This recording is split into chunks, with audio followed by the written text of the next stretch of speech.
Every December my family found a way to leave me out of Christmas. This year, instead of waiting for a call that never came, I bought a cabin in the woods and posted the photos. It was the best Christmas gift I could give myself. A day later my mom Lucia wrote as if nothing had happened. Your brother Alejandro and his wife Valeria are going to come live with you. Yeah, right. My name is Elena Vargas and I am 31 years old. I grew up in one of those zones where the houses look like they come from magazines and people boast perfect gardens as if they were trophies. In my house there were plenty of rooms and something simpler was missing: someone who truly looked at me. We were four. My parents Don Javier and Lucia, my older brother Alejandro and me. My father held a high position in a big technology company, always impeccable, always talking about numbers, deals and results as if at the table there was not a little girl wanting to share how her school day went. My mom had been on television when she was young and then reinvented herself in events, foundations, fundraising, dinners and that world where everyone smiles even if they cannot stand each other. Alejandro was 4 years older than me and from as far back as I can remember, he was the pride of the family. It was not that he did well, it was that everything of his was celebrated as if it were historic. On the walls there were photos of him everywhere with sports uniform, with awards, with medals. His trophies shone in display cases. My things when they existed ended up in a box upstairs stored where no one ever went up. I remember my 10th birthday, as if it still hurts. I woke up excited, because according to me turning 2 digits was important. I went downstairs expecting at least a card, a hug, some pancakes, anything. My parents were in the kitchen, discussing the color of the uniform Alejandro would wear in a tournament. They did not even turn when I entered. I sat at the table and served myself cereal. I waited. Hours passed. That day they went to several stores looking for the perfect uniform, comparing brands as if it were a serious matter. I stayed home watching television. Almost at 9 at night, already in pajamas, my mom put her hand to her mouth and said, "Oh no, Elena's birthday." My dad looked up from his computer and said without guilt, "Next week we will buy you something nice." Yes, I promise. That next week never came. At 12 Alejandro entered the main team of the prep school from the first year. My parents organized a party, rented a tent, hired food, invited half the world. That same year I won first place in the science fair with a water filtration project that took me 3 months. I arrived with my ribbon well cared for, with my heart in my hand. My mom saw it and said, "How nice, my love," and returned to her list for an event that was not even mine. It was to celebrate Alejandro in advance. But the birthdays and school achievements were not the worst. Christmas was another thing. Once when I was 14 I woke up on December 25 and heard suitcases. I went down and saw my parents loading the car. Alejandro was already seated in front wearing new clothes I had not seen before. "Where are you going?" I asked. "We are going to Los Cabos," said my mom without looking guilty. "Alejandro has worked so hard. He deserves a real rest." And I asked because I still had hope. My dad sighed as if I was exaggerating. "Your grandmother arrives in an hour. You are going to spend a quiet Christmas with her." They left. I stayed with my grandmother, who was the only person in the family who seemed to notice that I existed. She made cookies, we put on old movies, and she did not mention Alejandro even once. That for me was a gift. The next year I was 15. And although it embarrassed me to admit it, I thought that maybe now something would change. I went down and saw Alejandro opening gift after gift, a new laptop of those everyone wanted and that easily cost more than 40,000 pesos. He also received a leather jacket, a watch, concert tickets, and other things. The living room looked like a store. To me my mom gave an envelope. Inside there was a card with a snowman and a printed "Merry Christmas." Nothing more. No detail, no, I thought of you, nothing, just paper. I stayed looking at it. Then I saw the mountain of boxes for Alejandro. "This is not fair," I said with my voice trembling. "To him they give everything, and to me a card." "Your brother is already in university," answered my dad as if that explained everything. "He needs important things." My mom looked at me with a hard expression. "Do not be like that, Elena.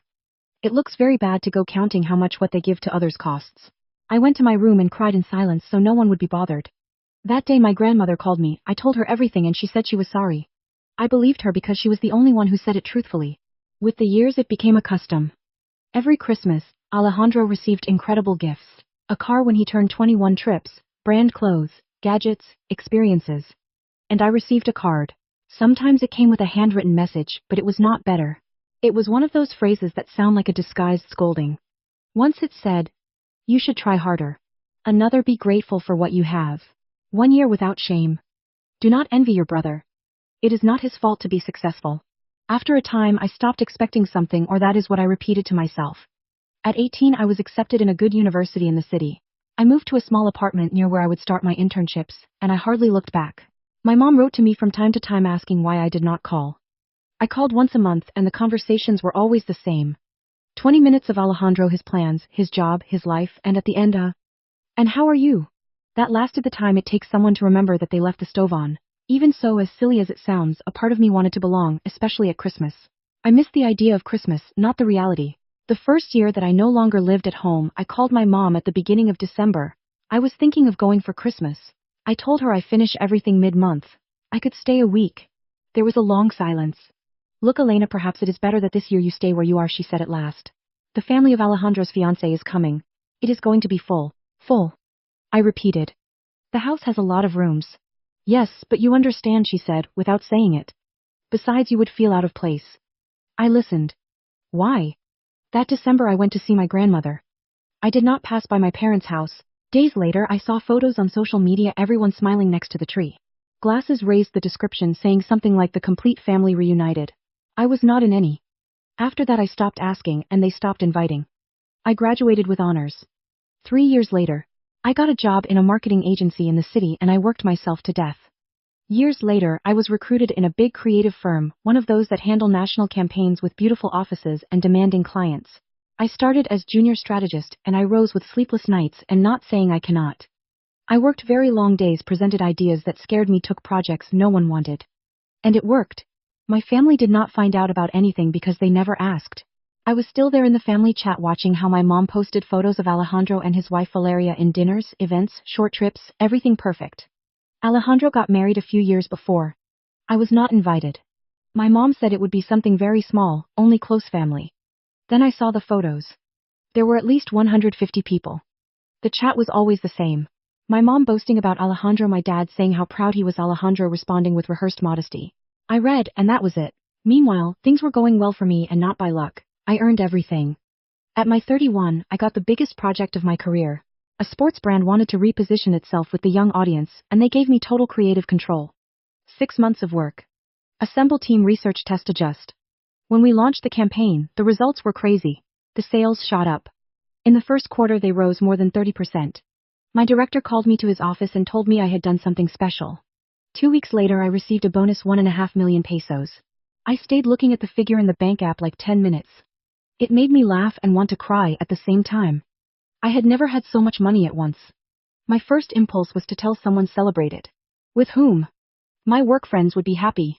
Yes, but there was something inside me that still wanted my family I do not know to finally see me. And then I remembered the family chat.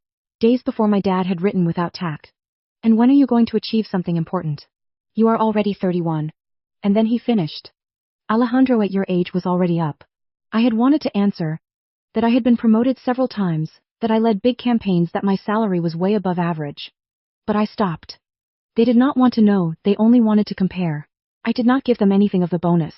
November came, and the chat activated again, with plans for the family meal, at the end of the month. My mom sharing recipes, my dad talking about buying good wine, and then the announcement. Alejandro had been promoted in his bank, now he was senior level manager. My dad wrote a message that gave me secondhand embarrassment. The proudest day of my life.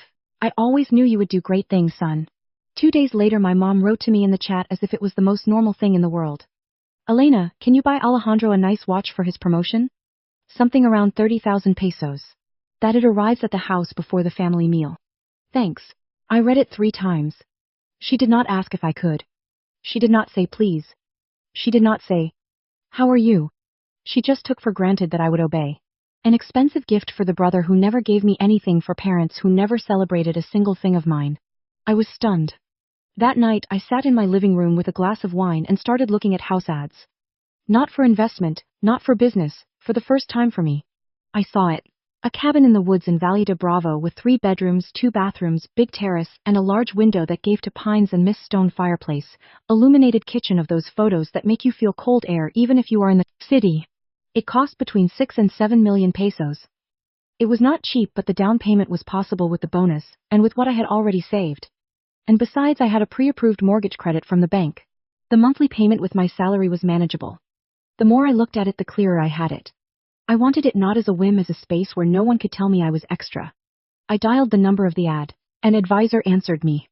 Laura, with a confident voice, told me that the house was available, and since I had been looking at options for days that night, she caught me with the decision ready. Do you want to think about it? She said with a soft laugh. Could you go see it first? No, I answered. I want it. Tell me what I need to reserve it. That same night I signed the offer. The next morning I made the transfer by interbank electronic payment system for the deposit. It was impulsive, it was crazy, and I did not care. 3 weeks before Christmas I signed the deeds, and they gave me the keys. I went up alone, opened the door and stayed standing in the empty living room hearing the echo of my steps. There was a full kitchen, but the rest was blank.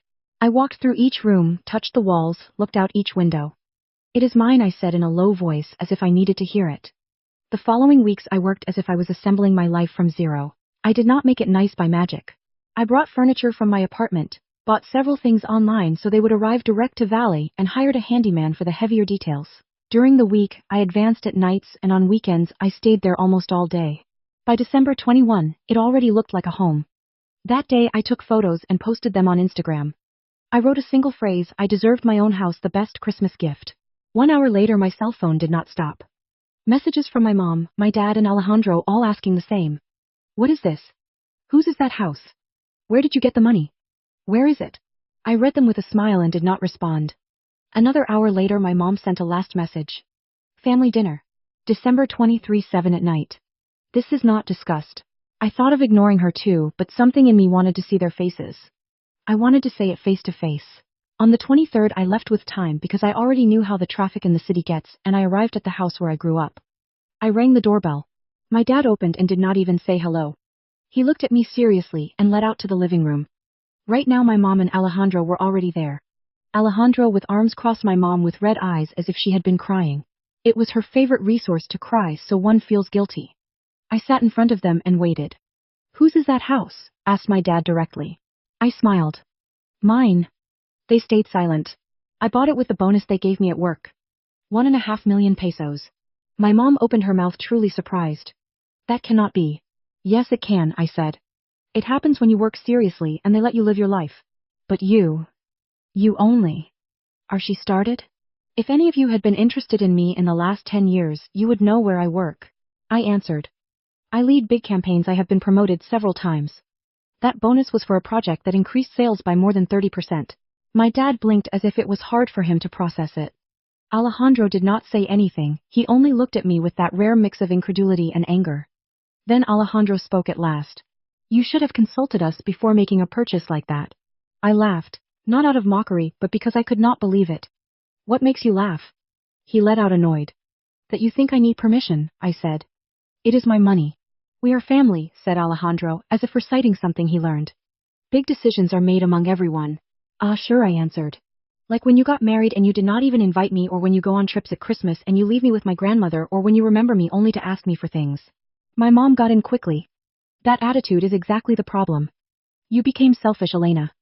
That house is too big for one person. The logical thing would be that we celebrate Christmas there all together as it should be. What is the family going to say if they find out that you left us out? No, I said simply. Alejandro leaned forward now with harder voice. Valeria is pregnant, he said, as if it was a winning card. And in our apartment, we no longer fit. We have dreamed of a place like that. It would be perfect for us with the baby. I felt the blow in my chest. What are you saying? I asked slowly. That you let us stay there, he answered as if it was sensible. Only until the baby is born and we get settled about 6 months. You have 3 bedrooms, you do not need so much space. My mom nodded, convinced. It is the most logical. You are alone, and they are going to be a real family. Family supports each other. I stood up. When did you support me? I asked. My dad stood up too. We raised you, he said, with that cold voice of who believes he is closing a deal. We gave you everything. You gave everything to Alejandro, I answered. To me you gave cards and told me not to be envious. My mom frowned. That is not true. We treated you the same. I looked at her without blinking. You forgot my 10th birthday, I said. You went to Los Cabos at Christmas with him and left me with my grandmother. You gave him a car, trips, expensive gifts. To me you gave cards. You did not invite me to Christmas for years. You did not invite me to your wedding. You did not invite me to the family meal of this November. Do not tell me it was the same. The silence became heavy. Then my dad let out what he really came to say.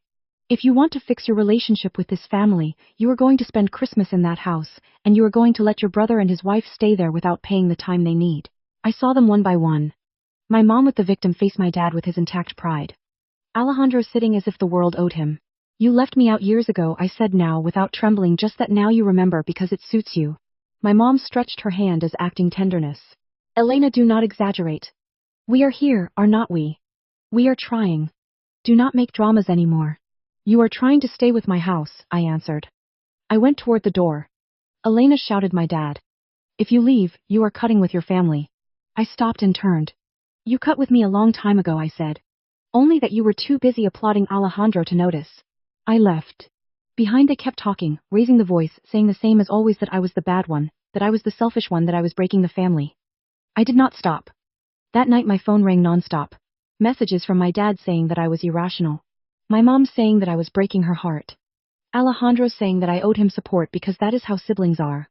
I blocked the three of them. I left the family chat, I stayed in silence, and for the first time, that silence did not scare me, it gave me peace. I called my friends and invited them to the cabin for Christmas. Then I called some cousins from my mom's side, the ones who always treated me well, the ones who were really close. In 1 hour I already had more than 10 confirmed. The Christmas was perfect. We cooked together, we played board games, we sat in front of the fireplace, we laughed until our stomachs hurt. I took photos, and for the first time they were not photos to pretend, they were photos of people who really wanted to be there. My mom commented on one of my publications something passive-aggressive, one of those messages that seek to look good with who reads it. How sad to see that you forget your true family. So much pride, and that is how you pay. I read it. I let out a small laugh and did not answer. I was no longer going to fight with that theater. For New Year, I made a plan that I had owed myself for years. I went for my grandmother. She was 83, and continued being one of those people who with a look fix your heart. She put on her jacket and did not ask anything until we were on the road. Where are we going? I said. To my cabin. I want to show it to you. She smiled. I saw the photos. It is beautiful.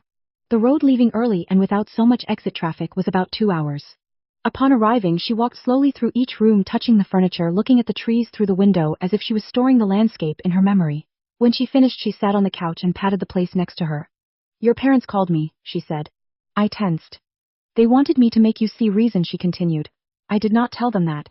I told them that they ignored you all your life, and that they should leave you in peace. I hugged her. There I did cry.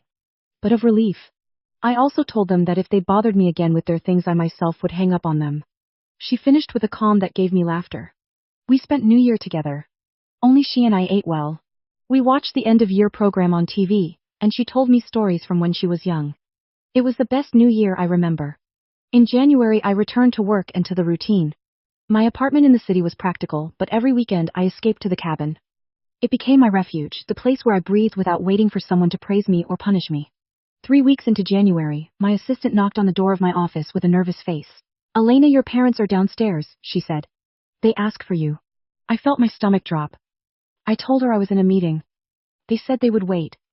In the building they did not give them access to the floors without appointment, so they stayed on the ground floor insisting. I could have asked security to remove them, but that would cause a scandal. Tell them I see them in the cafeteria across the street in 10 minutes, I said. I arrived and there they were sitting at a corner table as if they owned the place. I sat without asking for anything. It is enough, said my dad as if he came to put order. We all exaggerated. It is time to turn the page and reconcile. Turn the page? I repeated. Yes, said my mom. We are family. Families fight and then fix it. Do not make this bigger anymore. I looked at them with cold patience. You did not fight with me, I said. You erased me. You ignored me for years, and now you are here because you want something. My mom adjusted in the uncomfortable chair. It is that house is very big for someone who lives alone, she said. There it was. Exactly. And Alejandro and Valeria need space, added my dad without beating around the bush. With the baby and all. You could let them stay for a while. I stayed looking at them as if they were strangers. You came to my work to ask me to lend them my house. It is not that you lend it, my mom answered quickly. Just that you let them be there. You hardly use it. You have your apartment.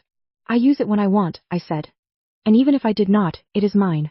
Your brother is saving, said my dad. Medical expenses, furniture, everything costs. My brother has a good job, I said. Let him buy his house. My dad frowned. How dramatic you are. We came to fix this, and you are making it worse. I stood up. I do not want to fix anything, I said.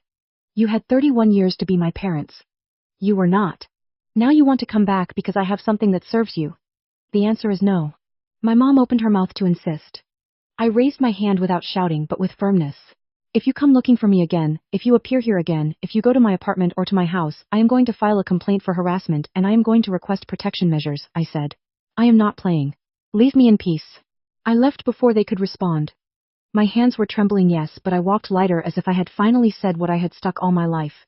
They did not look for me again. Through my grandmother I knew that Alejandro and Valeria had their baby in March, a girl. I did not send a gift, I did not call, I did not feel guilt, I felt empty, but not for the baby, for everything that was already broken from before. Almost a year after that Christmas I continue working in the same company and things are going better than ever for me. They gave me another promotion in June. My apartment in the city is fine, but the cabin is my place. I go up the majority of the weekends, sometimes alone, sometimes with friends. I have made dinners, afternoons of games, even lent the place for a small wedding of a cousin who has been there for me. From time to time I see publications of my family on networks. They take photos as if everything was perfect. They put phrases of blessed and family forever. I do not appear, and for the first time that does not hurt me. Sometimes someone asks me if I miss my family. The honest answer is no. You do not miss what you never had. What I have now is different. Calm freedom and a life that feels mine. Without waiting for an invitation that does not come, without seeking approval in people who never wanted to give it. My grandmother comes to visit me once a month. We cook together, we take coffee, looking at the trees, and she tells me with that simple voice, that does not need ornaments, that she is proud of me, and with that it is enough for me. Because in the end, what I deserved were not expensive gifts, nor perfect photos to boast. I deserved to be seen, to be loved without conditions, and now I am finally achieving it. To those who stayed with me until the end, thank you for listening to me. For years I believed that being family was to endure, to shut up and wait for someday they would turn to see me. Today I understood something different. Affection is not demonstrated with nice words, nor with "we are like that." It is demonstrated with presence, with respect, and with actions. And when those actions do not exist, putting a limit is not betraying anyone, it is rescuing oneself. If something my story leaves you, I hope it is this. Do not get used to living asking for crumbs of affection, nor allow guilt to decide for you. Sometimes peace arrives when one dares to say enough and starts to build a home, even if it is small, where there is room for one. I send you a hug from the heart. Thank you for listening to today's story. Don't forget to like, share, and subscribe to support the channel. See you in the next story.